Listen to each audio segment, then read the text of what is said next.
La carta de Pablo a los Gálatas. Fue escrita a varias iglesias en la región de Galacia, donde Pablo había viajado en uno de sus viajes misioneros. Puedes leer la historia en el libro de Hechos. Él escribió esta importante carta con una profunda pasión y frustración. Este es el trasfondo. El cristianismo comenzó como un movimiento judío mesiánico en Jerusalén, pero su mensaje era para toda la humanidad, así que rápidamente se esparció más allá de Israel. Para el tiempo en el que Pablo era misionero, había tantos no judíos como judíos en el movimiento de Jesús, y esto desató un gran debate del que sabemos gracias a Hechos capítulo 15. Históricamente, el pueblo del pacto de Dios estaba enfocado en un grupo étnico, Israel, y ellos se apartaban de los demás debido a las prácticas ordenadas en la Torá, como la circuncisión de los varones, comer kosher y guardar el día de reposo. Y había muchos cristianos judíos que creían que para que todos estos no judíos realmente pudieran ser parte de la familia de Dios, necesitaban obedecer las leyes de la Torá. Algunos de estos cristianos judíos terminaron siendo parte de las iglesias de Galacia. Estaban socavando la enseñanza de Pablo y demandando la circuncisión de todos los varones cristianos no judíos, y muchos lo hicieron. Y cuando Pablo escuchó acerca de esto, se quebrantó su corazón, se molestó, y el resultado fue esta carta. Primero él reta a los Gálatas con un resumen del mensaje del Evangelio sobre el Mesías crucificado. Luego, les dice que este Evangelio es el que crea la nueva familia multiétnica de Jesús y Abraham, y luego les muestra cómo este Evangelio es lo que verdaderamente transforma a las personas por la presencia y el poder del Espíritu. Inicia expresando su desconcierto de que los Gálatas han abrazado un evangelio diferente, el que era promovido por esos cristianos que hablaban mal de Pablo y demandaban la circuncisión. Así que Pablo primero defiende la autenticidad de su mensaje y su autoridad como apóstol. Él fue comisionado por el mismísimo Jesús resucitado para ir al mundo no judío. Recuerda la historia del libro de Hechos. Pablo dice que fue posteriormente a su llamado, que fue a Jerusalén para consultar a los otros apóstoles, como Pedro o Jacobo, y fue cuando les dijo que él no requería que los cristianos no judíos se circuncidaran o comieran kosher. Ellos estuvieron completamente de acuerdo. Pero esta tensión creció. Pedro había ido a Antioquía a visitar y ver a todos estos cristianos no judíos, y estaba comiendo y compartiendo con ellos.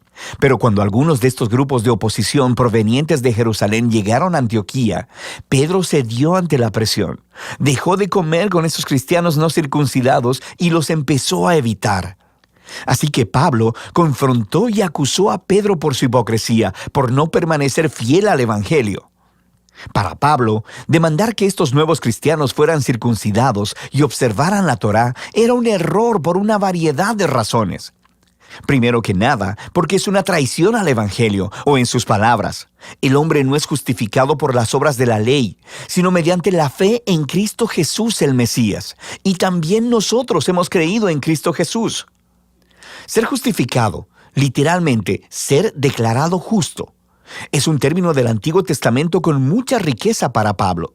Describe cuando Dios declara que alguien está en una relación correcta con Él, que está perdonado, que le es otorgado un lugar en la familia de Dios y está siendo transformado por la gracia de Dios. Y es la convicción de Pablo que nadie puede ser justificado por guardar los mandamientos de la Torá, sino solo por la fe de Jesús. Esta es una frase densa y podría referirse a la fidelidad de Jesús al vivir y morir en nuestro lugar, o podría referirse a nuestra propia confianza y devoción a Jesús. De cualquier manera, el punto es claro. Las personas son justificadas solo a través de confiar en lo que Dios hizo por ellos a través de Jesús, no por lo que hacen ellos mismos. En el corazón del Evangelio de Pablo está esta declaración. Cuando las personas confían en Jesús el Mesías, lo que es cierto de Él se vuelve cierto de ellos. Su vida, muerte y resurrección se vuelven suyas, o en sus palabras, con Cristo he sido crucificado, y ya no soy yo el que vive, sino que Cristo vive en mí.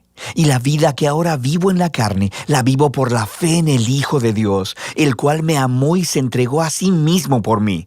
Así que la razón por la que cualquiera puede decir que es recto delante de Dios o que pertenece a la familia del pacto de Jesús no es porque obedece las leyes de la Torá, sino solo por lo que Jesús hizo por ellos y que ellos nunca hubiesen podido hacer por sí mismos. Ahora, este profundo entendimiento de lo que Jesús logró tiene enormes implicaciones para quien ahora puede ser incluido en la familia del pacto de Dios y para lo que significa vivir como miembro de esta familia. Así que Pablo primero se vuelve a las historias de Abraham en Génesis, cómo él fue justificado o declarado justo delante de Dios, simplemente por tener fe al confiar en la promesa de Dios de que un día todas las naciones encontrarían la bendición de Dios a través de él y de su descendencia. El propósito de Dios siempre fue tener una gran familia multiétnica de personas que se relacionen con Él en base a la fe, no a las leyes de la Torá. Pero esto hace que surja una pregunta importante. Entonces, ¿por qué Dios le dio a Israel las leyes de la Torá? Aquí Pablo ofrece una explicación muy breve y densa que después completará en su carta a los romanos. Él observa que las leyes de la Torá fueron dadas a Israel en el monte Sinaí mucho después de la promesa de Dios a Abraham. Y si lees la Torá cuidadosamente, dice Pablo, verás que Dios siempre tuvo la intención de que las leyes fueran una medida temporal.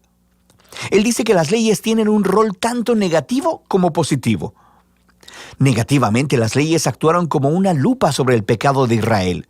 Expusieron cómo Israel compartía la condición humana pecaminosa, rebelándose constantemente contra la ley de Dios.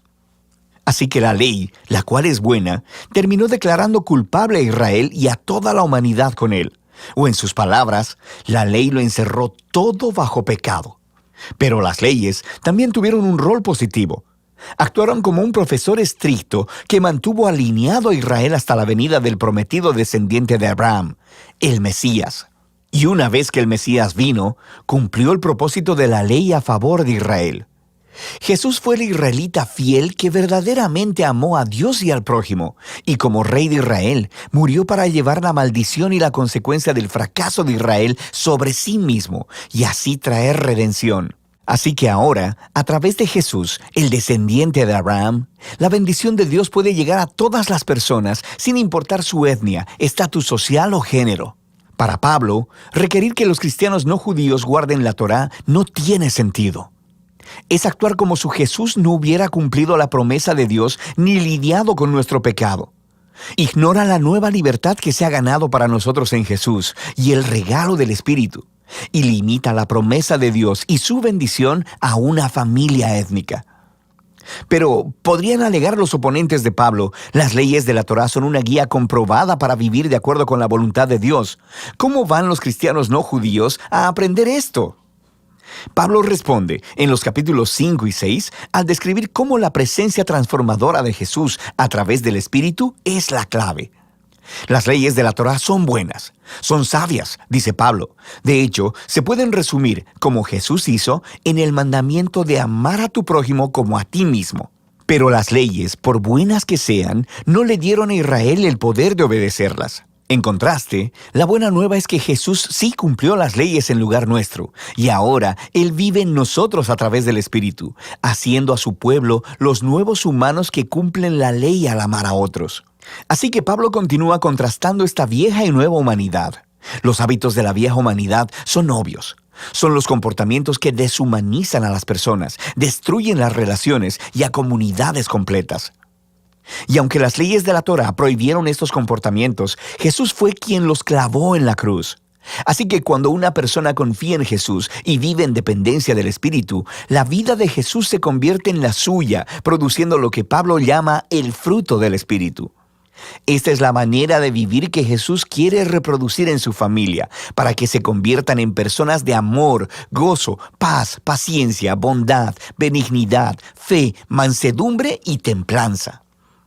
Pero este fruto no es automático, dice Pablo. Requiere cultivarse, justo como los frutos naturales. O en sus palabras, si vivimos por el Espíritu, andemos también por el Espíritu. Esto requiere intencionalidad. Tenemos que aprender cómo podar nuestros viejos hábitos y cultivar los nuevos.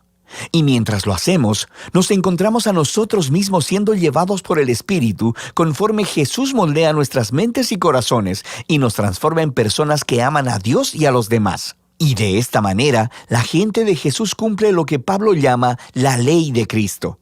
Y al final, Pablo concluye: este requerimiento para que los cristianos guarden la Torá o sean circuncidados es errar al blanco.